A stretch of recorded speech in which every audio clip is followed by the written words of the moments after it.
Será que Barroso fez de propósito essa declaração, na tentativa de anular o processo e acabar com essas histórias de Trump?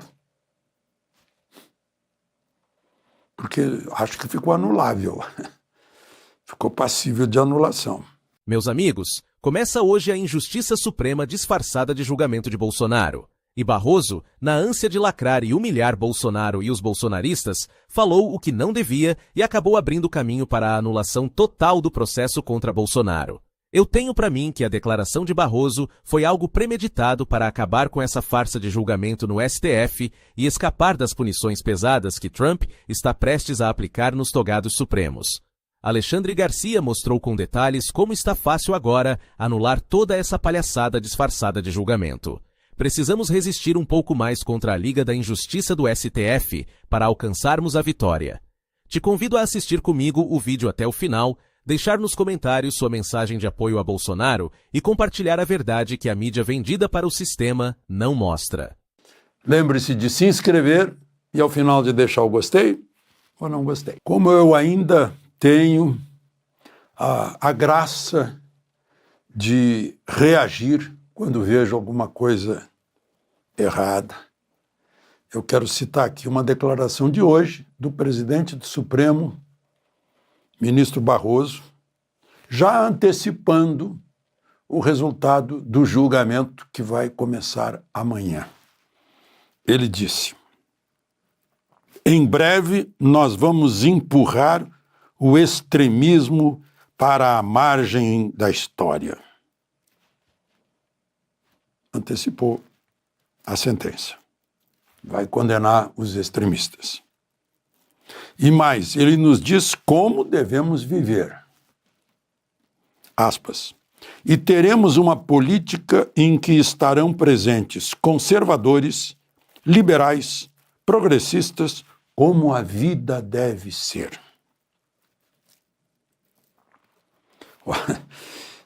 Eu sinto muito, mas conservador pode ser extremamente conservador.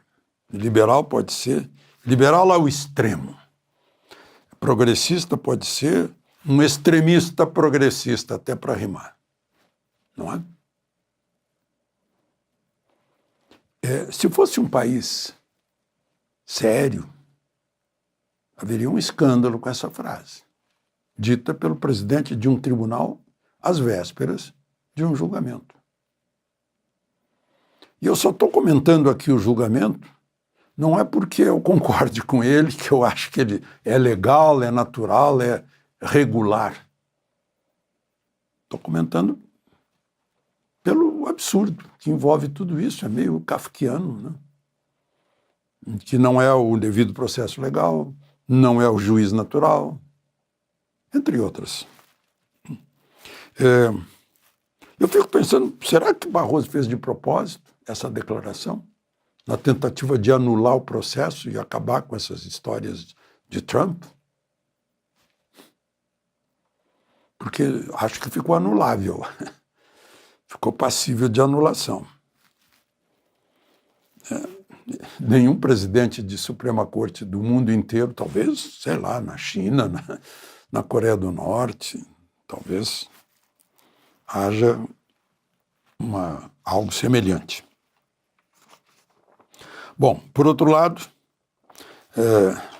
se o STF já condenou Bolsonaro, como todo mundo percebe, né, por declarações, não apenas essa de Barroso, mas Dino, próprio relator, né, a mídia serviçal trata de facilitar o trabalho, porque nos últimos dias está fazendo assim uma espécie de campanha, mostrando todo o mal que os bolsonaristas fizeram para o país.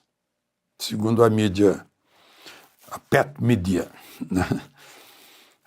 Nenhuma palavra sobre as ilegalidades que vicejam nesse processo todo. Olá, Juliano. Olá, doutor Zé Eduardo. Saudações à nossa audiência. Bom, em primeiro lugar, vamos conceituar o que é vingança e o que é justiça. Justiça, em sentido técnico, como bem disse meu estimado debatedor, é a aplicação objetiva e imparcial da lei. Já a vingança, ela é pessoal, ela é emocional. É um castigo ao outro, motivado por sentimento de ódio, dor, humilhação. Em outras palavras, vingança é a justiça feita pelas próprias mãos em desacordo com a lei e, portanto, a vingança é uma injustiça. Feita essa distinção, retomemos aqui a questão em debate. O julgamento do ex-presidente Jair Bolsonaro e dos seus apoiadores é um exemplo de justiça ou uma manifestação de vingança? Eu entrego o veredito à nossa estimada audiência. É justo que o gabinete de um ministro do STF tenha conspirado para manter pessoas presas com base em opiniões políticas nas suas redes sociais? É justo que um juiz primeiro escolha quem deva ser investigado para depois procurar por algum crime? E é justo que, na ausência desse crime, esse juiz instrua os seus paus mandados a usarem a sua criatividade? A propósito, é justo que um homem seja julgado pela suposta vítima dos seus crimes? E é justo que um homem sem cargo público seja julgado por um tribunal antes reservado apenas a autoridades? Caro espectador, é justo que um homem público seja julgado por antigos aliados do seu maior opositor? É justo ser julgado por um juiz que já te processou, um juiz que já te difamou e outro juiz que já declarou ter como objetivo a sua derrota? É justo que um homem seja julgado por apenas um tribunal, sem direito a apelar a outros órgãos da justiça? Aspas aqui para o senhor Alexandre de Moraes, segundo o jornal O Globo.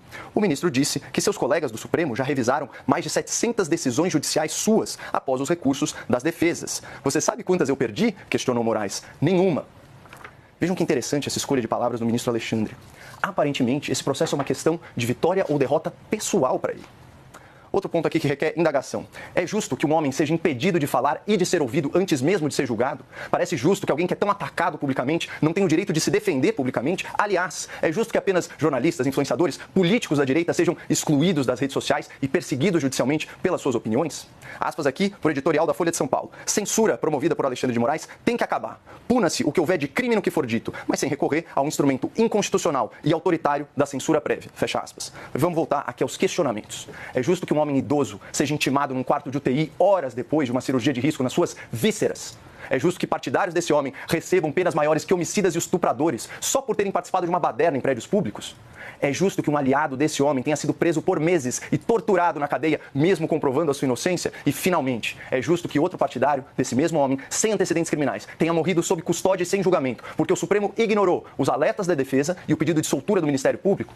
Responda no seu íntimo. Você acha que tudo isso que foi colocado aqui é a mais justa aplicação da lei ou são atos de vingança? Se for vingança, eu lamento o destino daqueles que hoje estão se vingando. Porque, como ensina a sabedoria popular, aquele que embarca numa jornada de vingança tem que cavar duas covas. Se não houver anistia, não há eleição no Brasil. A discussão sobre 2026 passa a ser absolutamente inócua. Passa a ser absolutamente ridícula. Quem vai ser o candidato da direita de 2026? Ora, quem vai ser o presidente eleito em 2026? Vai ser quem o sistema quiser, pô. Não interessa o que eu acho, o que você acha, a disputa do Eduardo, a disputa do Tarcísio. Se for Tarcísio, é porque o sistema aceitou que o Tarcísio vai ser o candidato. E aí nós teremos um candidato do sistema. Se o sistema não quiser o Tarcísio e quiser o Lula, vai ser o Lula. Essa concessão de falar, não, pelo menos temos tal candidato ou temos tal candidato. Nós não vamos sossegar nestes termos. Nós vamos continuar brigando por uma anistia ampla, geral e restrita. Doa quem doer. E se houver uma anistia ampla, geral e restrita, ora, Jair Bolsonaro ainda continua inelegível, algo que pode ser sim revertido, mas Eduardo está elegível. Ou Flávio, mas Eduardo está elegível. E este é o candidato que representa o nosso movimento.